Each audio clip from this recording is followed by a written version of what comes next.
Thank you all for coming out tonight. Appreciate it. Let's see, tonight is the regular scheduled meeting for January the 9th. Well, David, is this a regular or is this a special? It's a special regular meeting. Okay, special regular meeting. Sorry we had to move the date back a day, but, that was due to the weather issue. And, Monday being Martin Luther King Day and the courthouse being closed. It's technically a special meeting, Judge, this just happens to be your regular docket, you take it up. So the meeting is now called to order. Myra, or Chris, would you like to call roll, please? I will. County Judge Executive Robbie Williams. Present. County Attorney Keith Bartley. Here. County Treasurer David Lane. Here. Magistrate for District Number 1 Mark Crider. Here. Magistrate for District Number 2 George Usley. Yeah. Magistrate for District Number 3 Mike Tackett. Here. Magistrate for District Number 4 Ronnie Akers. He is absent, yes. I think his wife's been under the weather. Chris, you want to lead us in prayer, please? I will. Dear Heavenly Father, we thank you so much for another day of life that you have given us. And Lord, we thank you that we have the opportunity to serve as public servants to this county. And Lord, we pray for the court here, the judge and the magistrates, help them to work together and make choices and decisions that's best for the citizens of this county. We ask it all in your precious and holy name. Amen. Amen. Pledge allegiance to the flag of the United States of America and to the republic for which it stands, one nation, under God, indivisible, with liberty and justice for all.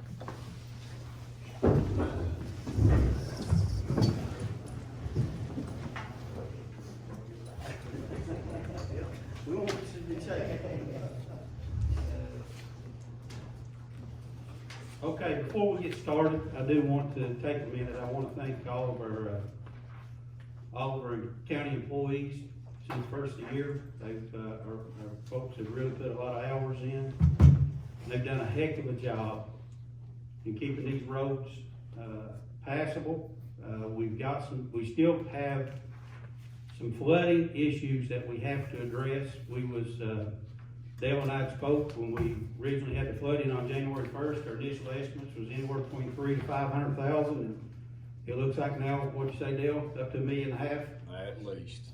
So it's turned out to be a larger event than what we thought. So folks, bear with us. We've gone from flooding, and now we're working on our third snow tonight, and today is the 19th of January. But I do want to thank our crews. I want to thank our first responders. I want to thank everyone that's kept the lights on, our utility companies, REC, CAP, and the people that's keeping the traffic flowing. Thank you all. I just wanted to let everyone know. Let's see, next we have the approval of the minutes of the last meeting.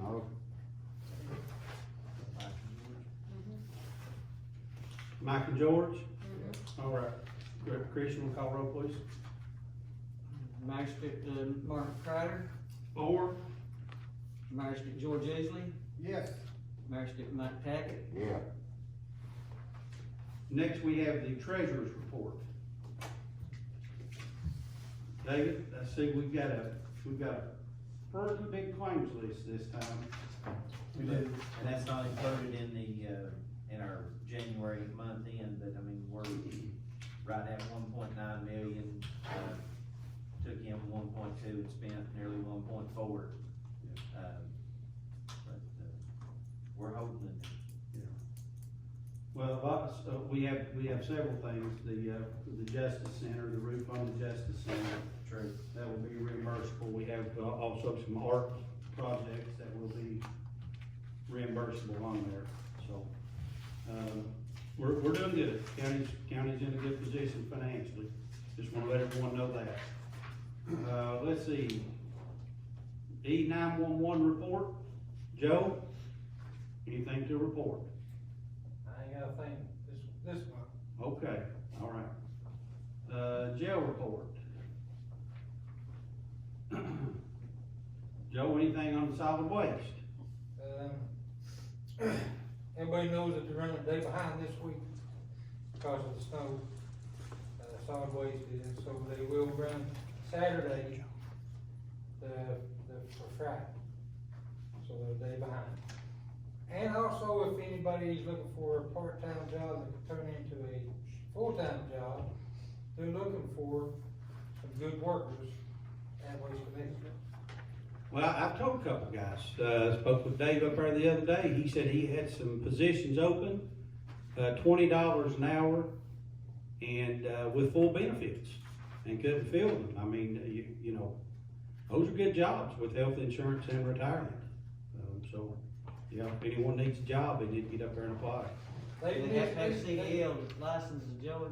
CDL to drive is, most time they want a CDL, and the position he's talking about is CDL. They called me and said they want some temporary help that could move into full-time, and they would be actually riding and picking up the trash and throwing it in, driver keep driving, keep things along. So they got two opportunities, they can move into something good there with Waste Connection. And then, they've missed a couple spots, but you know how it is, we've had snow, you know, and if the drivers are afraid to take that road, they will not take it. And, they ain't gonna risk $150,000 vehicle and a life, trying to get a little bit of garbage we get next week. But they've done real good, in the last month. Good. You have to apply online, Joe? No, just go, to Martin, North Hollow, go in the office and, you can sign up there. Okay. All right, that's it. Thank you, Joe, appreciate it. Keith, we have anything for executive session? No, Judge, after we spoke before the meeting, I don't think there's anything. Okay, thank you. New business. Well, I guess, do we have any comments? Do you have anyone sign up for? I didn't even look. We don't have that on here. Did you, don't actually have it on the agenda. You don't have comments during special meeting. Oh, If you have it on the agenda, you could, they technically don't. oh, okay, so, Is it something we can talk to you after a meeting? I would prefer to speak to the physical court. well, come on up and speak. Comment, okay. Come on up and speak. They're not gonna put us in jail for waiting to speak. Yeah. Won't try to take too much of your time, but. Yes, sir. I'm gonna talk a little bit about Little Mud. I know Mr. Williams, I spoke with you about it before, but, I don't know if other members of the physical court is that aware of the road. I'm just gonna read a little bit off this, cause I get a little tongue tied if a couple things I wanted to get. My name is Adam Hall, a resident, here in Floyd County. I live at Little Mud on the dirt road portion, which I'm about to talk about. I'm not here for politics, I'm here to bring attention to an area that has been ignored for many years. The road is approximately 2 miles long, is unpaved. It has approximately 50 residences with a population of about 130. That's give or take a little bit, some houses might have 3 or 4 people, some might only have 2.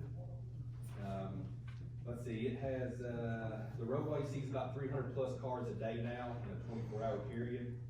I live about midways on the road. I've lived there since I've been about 12 years old. Back then the road was a dead end. Then it is not a dead end now. For years we've watched loads of coal being hauled out on that road from various mines. Even back then the road was never maintained.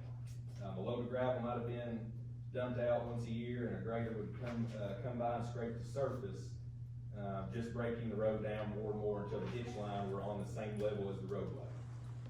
I can remember everyone saying the road would never get paved because of the coal truck, which even then didn't make much sense to me years ago, because more coal hauled meant more coal severance tax. Now fast forward to about 2 years ago, the portion of the new Kentucky Route 3680 is going to be the new 680. It is open now. So if you were in McDowell and you want to go to Harold, you would take the new 3680 is going to be the new 680, and it actually comes into Little Mud. It is let's see, it's now a link between 2030 and 3680, which I was just speaking about. So yeah, if you live at McDowell, you want to go to Harold or go to Pikeville, that's the way that you're going to go now. Or if you're at Harold, and you want to go to McDowell, that's the way that you're going to go.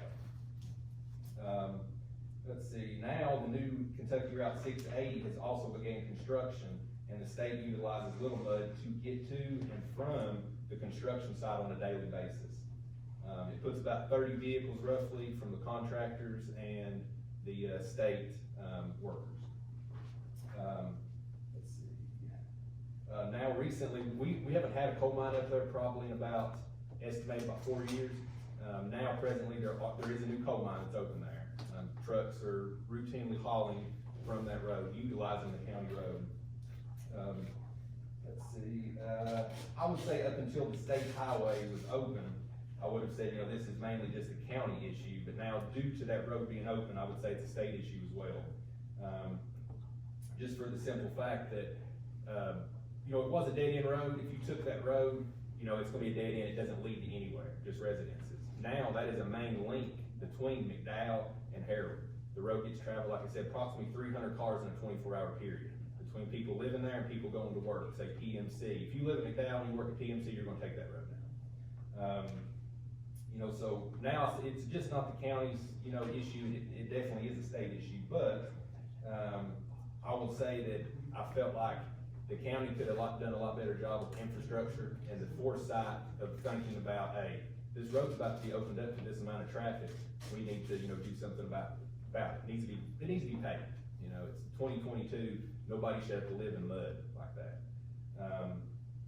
I'm going to quote something I listened to an interview in April 22nd, Mr. Williams, and I remember this interview because I was like, well, if this is true, then it make me feel pretty good if this statement is true. On April 21st, 21, Mr. Williams spoke with, Mountaintop News. He was speaking about Emma and said it was one of the worst county roads within the county. I'll quote, trying to get the worst roads took care of first, regardless of where they're located. We don't want to do it based on politics. We want to do it based on need. I tell folks it doesn't matter where you live in Floyd County. We should all have access to drivable roads and drinking water. And I believe that, and I hope that the physical court stands by that. So all I'm asking, we don't want to live in mud. I mean, that's what it is up there right now. It's literal mud. There's not a gravel on the road. In the summer, it's pure dust. I mean, it gets in your houses, your cars. You can't even, if I wanted to have a motorcycle, I couldn't have one. I physically could not have one because of the mud and the dust. And besides even the pavement, which it needs, it's not seeing a gravel, I would say, in over 2 years. I mean, I'm seeing roads get repaved and blacktopped, continuously, but I've not seen, no talk about trying to get that done. Let's see, and then the times that when the county has sent a worker up there to work on the road, there's no pride in it. They'll bring a grader, it's one day, the road gets graded, they grade it off into the ditch. Well, over time, I'm not a construction worker by trade by no means, but I do understand the civil concept when it comes to construction.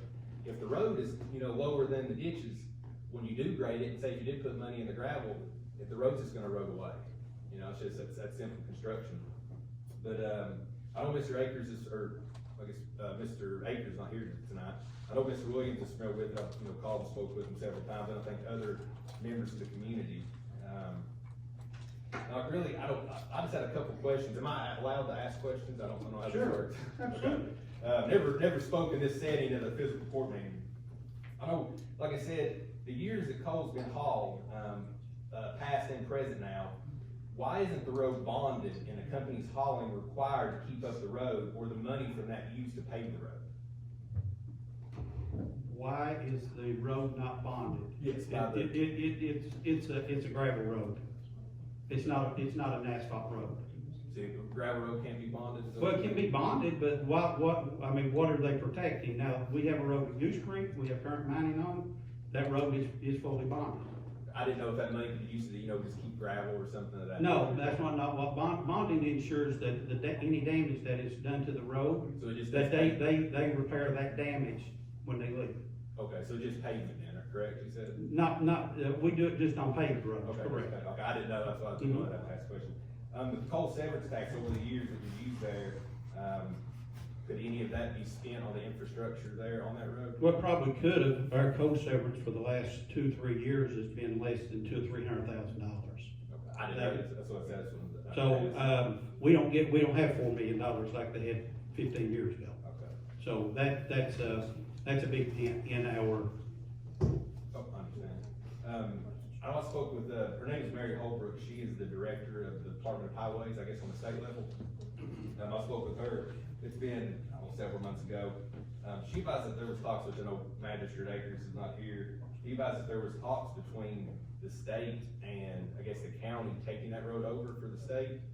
When I spoke with Ms. Holbrook, she advised that, there was talks of it, but she couldn't come to an agreement, and I'm just saying what she said, so she said she couldn't come to agreement with Mr. Akers due to the county would have to take 2 state roads for them to take 1 county road, and the agreements never did come to, I guess, couldn't come to terms. I didn't know. it's never come to my desk. It's Okay. never been brought to my attention. This is the first I've heard of this.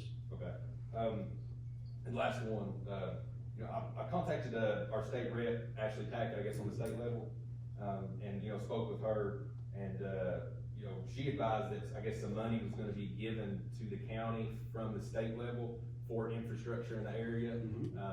And I, you know, I didn't know, maybe that money, you know, could use to help get pavement up there on Blue Road. Well, I mean, that's, obviously, she's talking about the money that's been passed in Washington. We don't know what we're getting, when we're getting it, and what form that's coming in. So that's a hypothetical. Is it, I'm saying, like, if the money that you get, is that a possibility that could be used to pay Little Road? Well, it is, but now here's, I wanna go back to some of the statements you've made. We have 80 gravel roads in the county. You're not the only road that is not paved. Oh, I understand that. Oh, okay, so, I was on that road approximately 2 weeks ago, Dale and I spoke. When I came through there, the road was in decent shape. I saw the pictures that were posted on Facebook after the flooding. That was posted on Facebook of the mud and the damage on the road. I didn't think those were fair and accurate pictures of that, how that road is maintained. Now, the area that you went, where the one pictures where the mud was on the road, that's where BZAC's working. Currently coming on where it's so muddy. That's where BZAC's is working and accessing that road. But another thing also, the traffic that has increased on that road is not because of anything that the county did. The state is who dead-ended that road in the end of that hollow, and you went from 30, 40 cars a day to 300 cars. So that, the big issue that we have is the cost. It's $2 million, it's 2 miles of road, it's $2 million. Our asphalt budget in Floyd County is $600,000 a year for our entire county.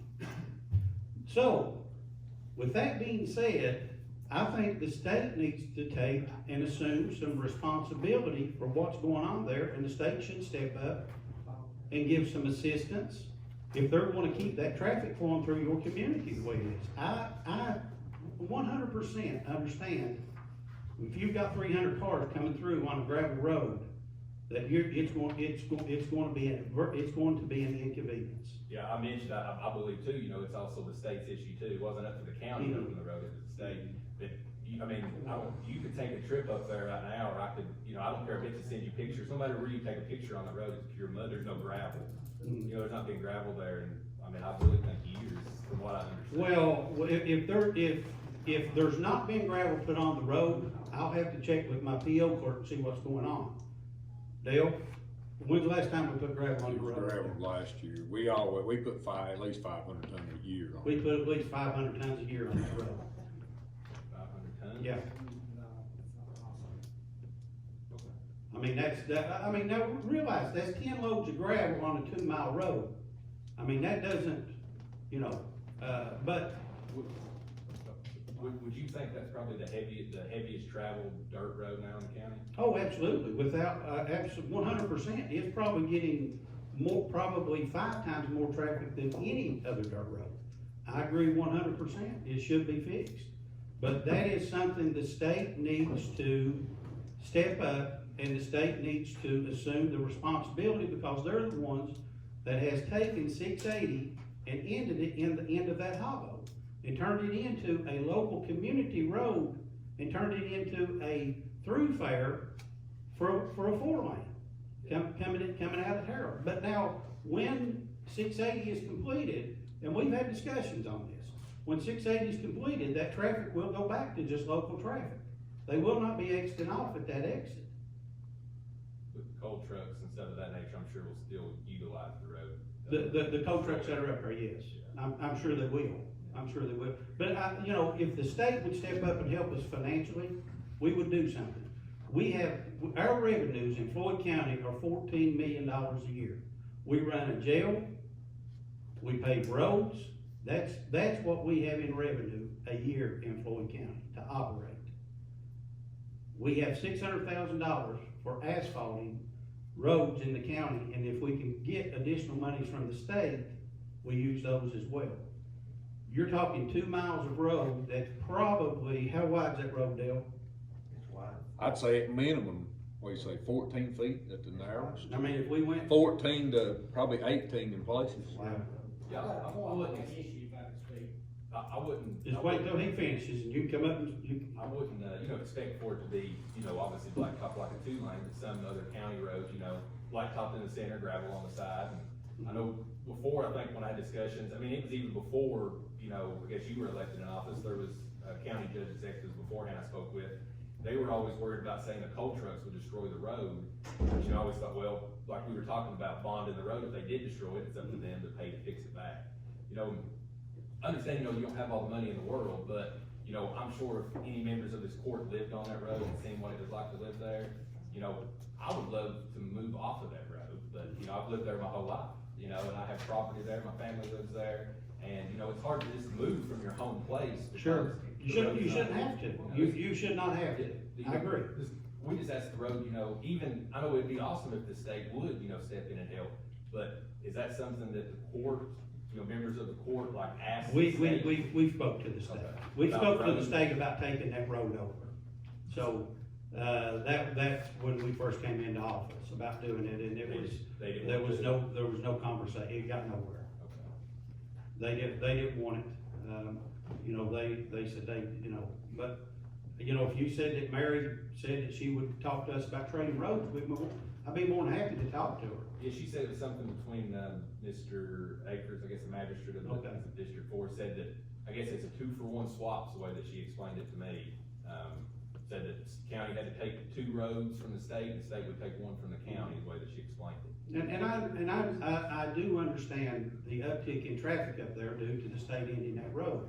And that's really been a hassle with, all that traffic coming through there. I understand that. And, every time I've been through there, there's dust. I mean, me and Dale talked about this, he went through the other day, said there was 14 cars just going through when he. At 7 o'clock in the morning. At I 7 passed a.m. in the 14 morning. cars.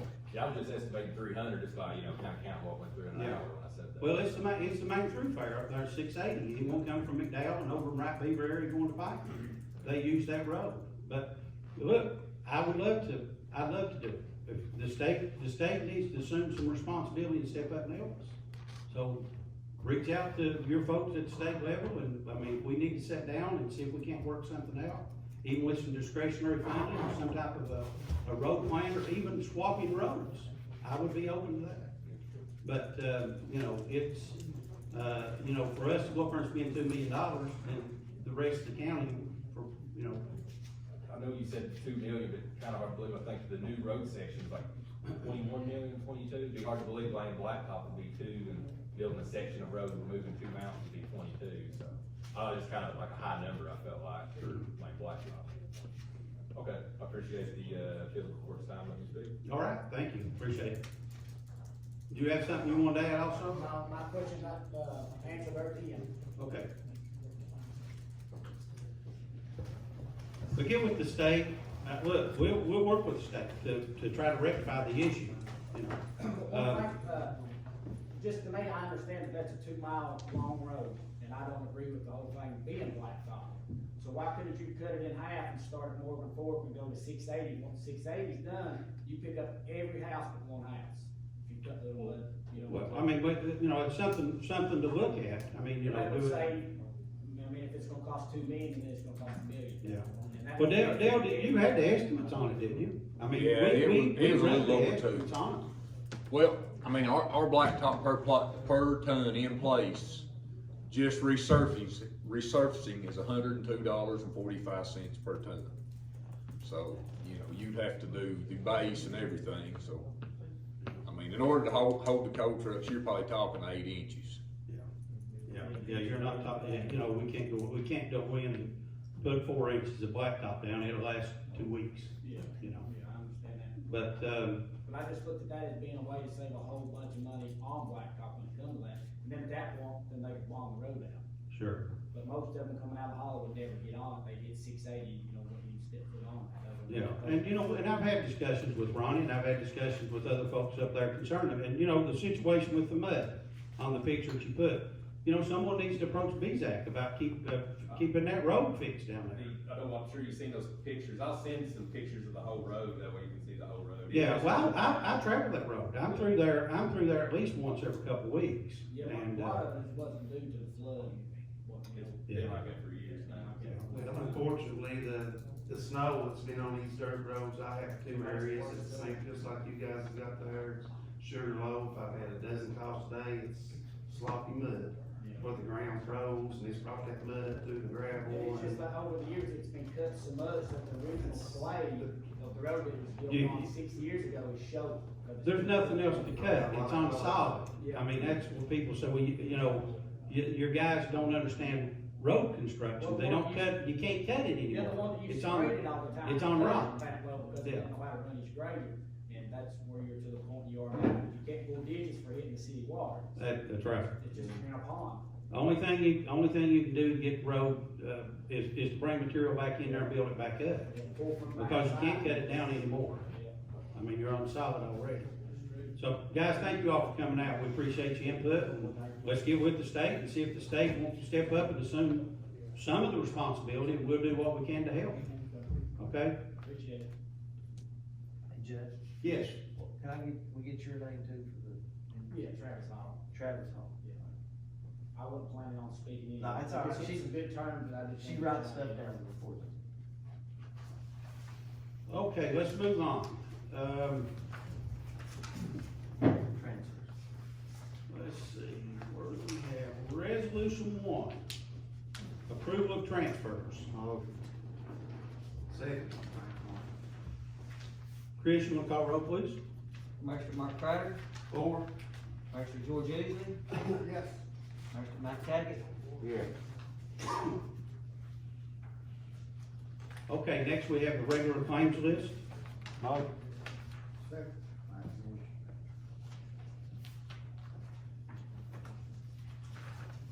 Chris, you wanna call roll, please? Master Mark Crider, 4. Master George Easley, Yes. Master Mike Tackett, And what is resolution 3? Let me get this here. This is due to the audit, correct? It's fit new procedures they want us to use on the grants for federal Okay. grants, that's all it is. Okay, there's new procedures for the grants, is this for the single audit? Okay, so these are some of the recommendations that the auditor's office has made, need a motion on that? Chris, you wanna call roll, please? Master Mark Crider, 4. Master George Easley, Master Mike Tackett,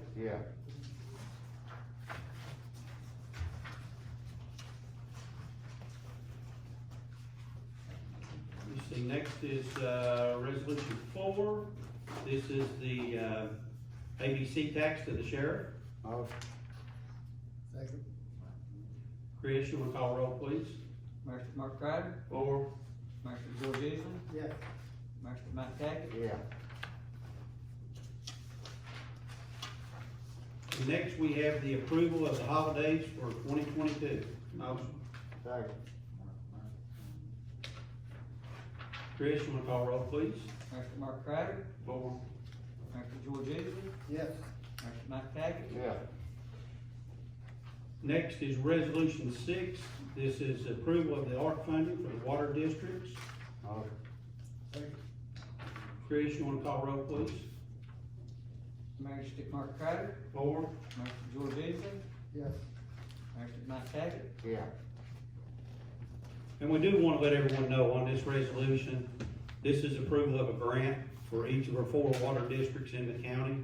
This is the money that's came into us. That's for Wheelwright, Martin, Southern Water, and the city of Prestonsburg. That's $100,000 grant per water district. And, hopefully we can do more later when some of the infrastructure money comes in. This is something we wanted to do to get some of these projects moving that they're working on. Next, we have the, bid for the truck, for the road foreman. Second. You gotta open it first. Go ahead. He's in a hurry, boys, come on.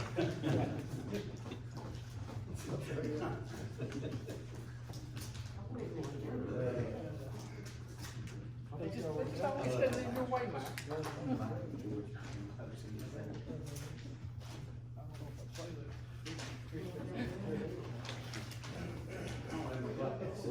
Mark, you might have to read. I ain't gonna get over it. All right. Pop Chevrolet, 38,803. This is for a 2018 Ram pickup. That was the only bid we had. 38,803. So Mike made the motion, George seconded. And George seconded. Still stands. Chris, you wanna call roll, please? Magistrate Mark Crowder, 4. Magistrate George Easley. George seconded. Okay. Yes. Magistrate Mike Tackett. Yeah.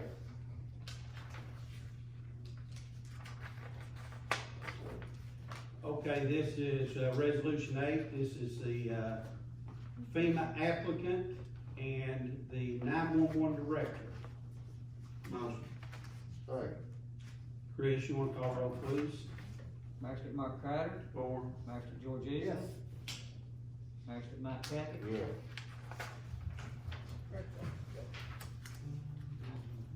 Next is resolution 9, this is on the settlement on the lawsuit with the Keiko.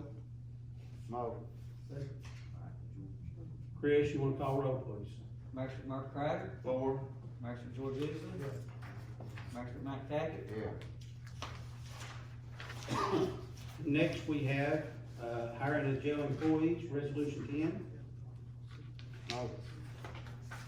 Second. Chris, you wanna call roll, please? Magistrate Mark Crowder, 4. Magistrate George Easley. Yes. Magistrate Mike Tackett. Yeah. Yes, sir.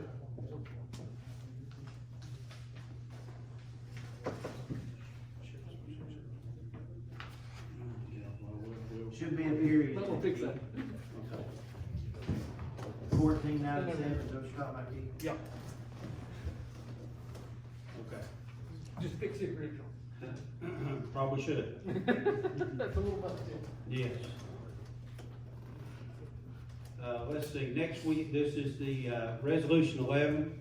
This is on the drug screen for the county employees going forward. This is actually included in the employees handbook. We just wanted to highlight and make sure there's a clear understanding what the requirements are of our county employees. If you are operating a county vehicle or operating county equipment, it's up to the employees to get their medication if they're being prescribed, any controlled substance to Vicky.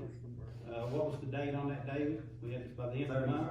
31st. Okay, and if they are, they need to have a letter from a physician stating that that is okay for them to operate this equipment, while using this particular medicines.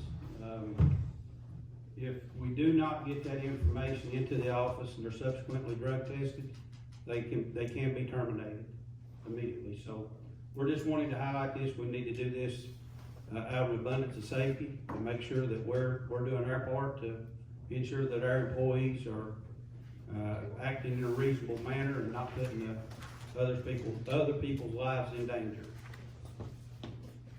I need a motion on that. Second. Chris, you wanna call roll, please? Magistrate Mark Crowder, 4. Magistrate George Easley.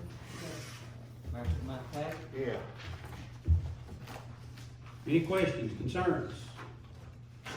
Magistrates, anything you want to discuss before we adjourn?